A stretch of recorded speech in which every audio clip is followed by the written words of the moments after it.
Assalamualaikum warahmatullahi wabarakatuh. Perkenalkan, nama saya Farida Dwi Rahmawati. Jadi di sini saya akan menjelaskan mengenai pembuktian dan alat bukti di PT-UN. Sebelumnya kita kan sudah mempelajari banyak mengenai hal ini. Nah, tapi di sini saya akan mengulas sedikit mengenai apa sih yang dimaksud dengan pembuktian itu. Jadi yang dimaksud pembuktian adalah tata cara yang mengatur untuk membuktikan suatu fakta yang menjadi dasar pertimbangan hakim dalam menjatuhkan putusan. Jadi ketika ada suatu sengketa yang diatur dalam PT-UN atau dalam pengadilan negeri, pengadilan agama, maka di sini harus ada pembuktian yang mana hal itu bisa menjadikan dasar utama pemutusan suatu perkara yang dilakukan oleh hakim. Jadi pembuktian ini meliputi banyak fakta, yakni faktanya ada dua, yakni fakta umum, di mana di situ suatu kejadian yang keberadaannya tergantung peraturan perundang-undangan. Untuk yang kedua yakni fakta biasa, yang mana kejadian tersebut yang turut menentukan adanya hukum tertentu. Nah, pada pasal 100 ayat 2 Undang-Undang Nomor 5 tahun 1986 di situ dijelaskan mengenai keadaan yang telah diketahui umum tidak perlu disebutkan atau dibuktikan. Jadi apabila dalam suatu sengketa yang mana ada fakta-fakta umum atau fakta tersebut sudah nyata, maka hal tersebut boleh tidak dibuktikan oleh hakim kepada khalayak umum. Karena mengapa? Karena ketentuan tersebut atau fakta tersebut sudah sangat jelas, sehingga tidak perlu lagi validasi dari yang lain yang dikemukakan oleh hakim untuk menyuarakan suatu pembuktian tersebut. Nah, pada hukum acara perdata di pengadilan umum, di sini ada banyak persamaan dan juga perbedaan. Namun perbedaan yang paling mencolok adalah pada PT-UN di sini hakim berlaku aktif, yang mana artinya hakim ini berhak ikut campur dalam proses persidangan untuk memperoleh bukti material.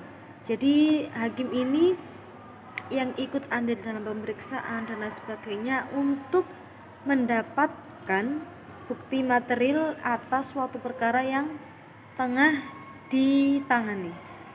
Selain itu pada PT-UN juga ada gugatan tun tidak diperbolehkan untuk mundur. Jadi apabila dalam gugatan PT-UN itu sudah ditentukan oleh panitera mengenai kapan sidangnya dan lain sebagainya, maka di sini dari pihak tersebut tidak boleh menunda. Artinya di situ harus ada perwakilan atau kuasa hukum untuk tetap memberlangsungkan proses persidangan tersebut. Berbeda dengan yang ada pada hukum acara perdata di pengadilan umum, bahwa di sini dijelaskan hakim tersebut pasif, yang mana hakim tersebut tidak memiliki wewenang untuk ikut andil dalam pemeriksaan proses pokok perkara tersebut. Nah, maka siapa yang berhak untuk pemeriksaan tersebut? Di sini dijelaskan bahwa pemeriksaan pokok perkara tidak dilakukan oleh hakim, tapi dari pihak yang berperkara. Jadi pihak yang berperkara tersebutlah yang melakukan pemeriksaan pokok perkara. Nah, untuk selanjutnya di sini dijelaskan juga mengenai pembuktian bebas. Ada penjelasan umum mengenai pembuktian bebas ini yang mana diterangkan dalam Undang-Undang Nomor 5 Tahun 86 tentang PT-UN angka 5 huruf A, yakni mengenai ajaran pembuktian bebas. Nah, yang dimaksud dengan pembuktian bebas adalah ajaran yang tidak menghendaki adanya ketentuan yang mengikat hakim. Jadi, semua perkara tersebut pembuktiannya diserahkan oleh hakim. Jadi hakim yang ikut andil dalam proses tersebut. Nah, ada juga beberapa ketentuan atau sesuatu hal yang dapat dilakukan oleh hakim di PT-UN, yakni yang pertama apa yang harus dibuktikan, yang kedua siapa yang harus dibebani pembuktian, yang ketiga alat bukti yang diutamakan, dan yang keempat kekuatan alat bukti yang diajukan. Jadi hakim ini diperbolehkan untuk menentukan poin-poin tersebut. Nah, walaupun hakim ini memiliki beberapa keleluasan dalam menentukan hal tersebut, namun nyatanya di sini hakim juga dibatasi oleh putusan yang mana putusan tersebut atau batas-batas tersebut telah dijelaskan pada pasal 107 Undang-Undang Nomor 5 Tahun 86 tentang PTUN yang berbunyi, untuk susahnya pembuktian diperlukan sekurang-kurangnya 2 alat bukti berdasarkan keyakinan hakim. Nah, jadi untuk melaksanakan pembuktian di sini disyaratkan harus minimal 2 pembuktian yang mana bukti tersebut sesuai dengan undang-undang yang berlaku. Ada beberapa alat bukti yang bisa diterima di PTUN, yakni yang pertama, pada pembuktian ini dijelaskan pada pasal 100 ayat 1 Undang-Undang Nomor 5 Tahun 86 tentang PTUN. Yang pertama yakni surat atau tulisan. Nah, seperti yang telah kita ketahui bahwa kekuatan surat atau tulisan ini sangatlah rendah, sangatlah minim. Mengapa hal demikian? Karena sifat dari surat atau tulisan ini hanya sebatas untuk penyampaian unek-unek atau menyampaikan buah pikiran dari pihak tersebut. Nah, surat ini terbagi menjadi 2, yakni akta dan juga non-akta. Sedangkan akta sendiri terbagi menjadi 3, yakni surat akta otentik, yang kedua surat akta buah tangan, dan juga bukan akta. Yang dimaksud dengan akta otentik ini adalah suatu surat yang mana surat tersebut disahkan di hadapan pihak yang berwajib.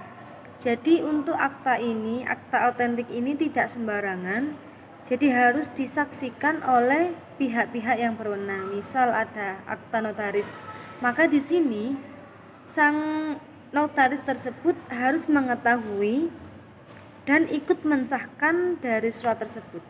Terus yang kedua buah tangan. Nah, berbeda dengan otentik, maka buah tangan ini adalah cuma sekedar surat yang dibuat dan diakui tanpa di hadapan orang-orang yang bersangkutan. Terus selain itu mengenai tulisan, ini juga terbagi menjadi 2. Kelanjutan untuk yang bukti selanjutnya yakni ketentuan para ahli. Jadi di sini tidak semua orang berhak memberikan pembuktian. Tapi di sini ada suatu ketentuan yang mensyaratkan seseorang tersebut bisa menjadi seorang ahli dalam menyuarakan atau memberikan pembuktian dari suatu perkara. Yang ketiga, ketentuan saksi. Seperti yang telah kita ketahui, dalam pembuktian hal yang paling kuat yakni adalah adanya para saksi, yang mana saksi tersebut memang benar-benar mengetahui kejadian yang ada, kejadian yang tengah berlangsung, yang tengah dipersoalkan. Nah, untuk keterangan saksi ini tidak semua orang bisa menjadi saksi. Oleh karenanya pada pasal 88 Undang-Undang PTUN di sini dijelaskan ada beberapa orang yang tidak diperbolehkan atau keabsahan saksinya tidak bisa diterima, seperti keluarga sendiri, suami atau istri, meskipun suami istri tersebut dalam status mantan, terus juga anak di bawah 17 tahun dan orang yang mengalami sakit ingatan atau mungkin orang yang sedang amnesia dan lain sebagainya. Jadi dalam pembuktian yang melibatkan para saksi, pada pasal tersebut telah dijelaskan bahwa beberapa poin-poin tersebut seperti keluarga, saudara dan lain sebagainya itu tidak diperbolehkan. Mengapa hal demikian? Karena akan disebabkan akan terjadi kecurangan atau ketidakadilan dan lain sebagainya. Untuk saksi yang tertera pada pasal 100 ayat 1 yang keempat, yakni adanya pengakuan para pihak. Jadi ketika pembuktian tersebut tengah berlangsung, para pihak tersebut akan ditanyai oleh hakim mengenai kesaksian dirinya sendiri. Dan untuk pembuktian yang terakhir yakni pengetahuan hakim.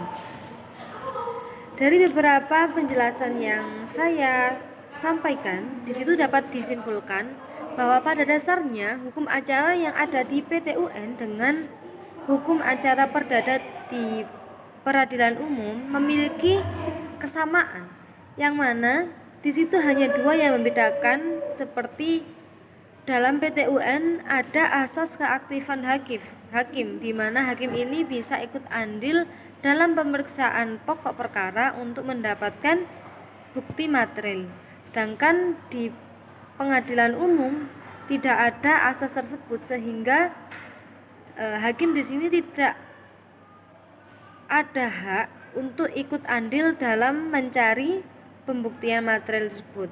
Terus untuk poin yang kedua, dalam PT-UN, gugatan tidak menunda keberlangsungan PT-UN. Jadi di dalam kasus PT-UN tidak bisa ditunda. Mungkin itu yang dapat saya sampaikan. Kurang lebihnya mohon maaf. Wassalamualaikum warahmatullahi wabarakatuh.